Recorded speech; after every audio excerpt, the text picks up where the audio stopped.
les toasts ont tendance à tomber sur leur côté beurré et si les chats ont tendance à retomber sur leurs pattes, est-ce que ça veut dire qu'on pourrait construire une machine à mouvement perpétuel en attachant une toast sur le dos d'un chat?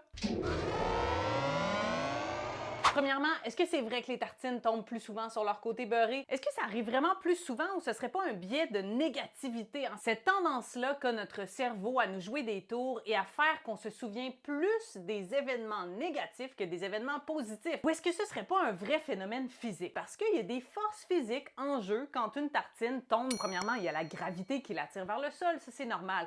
Mais en plus, souvent, elle va basculer d'un côté et se mettre à tourner sur elle-même en tombant.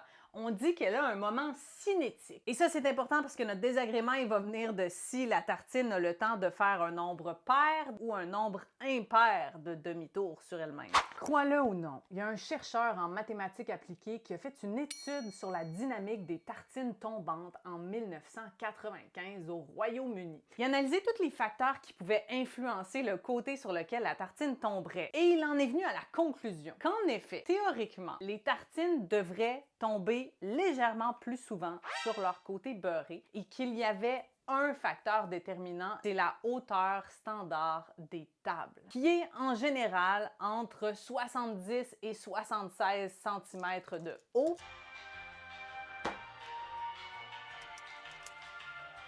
Ça reste une théorie, donc c'est encore à prouver.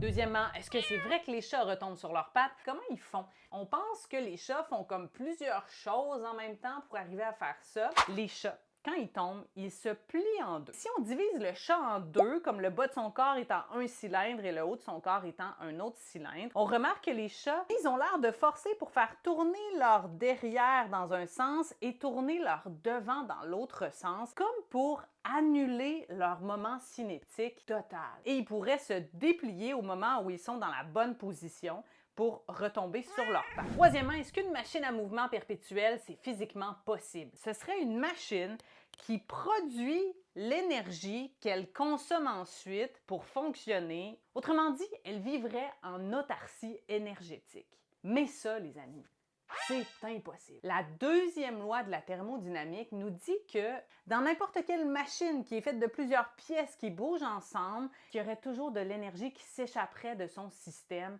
graduellement. Donc dans notre machine perpétuelle, chat-tartine, il y aurait forcément de l'énergie qui serait perdue sous forme d'énergie thermique et qui irait s'éparpiller dans l'environnement. Et au fil du temps, la machine, si justement elle n'a pas de source externe d'énergie, elle ralentirait et finirait par s'arrêter.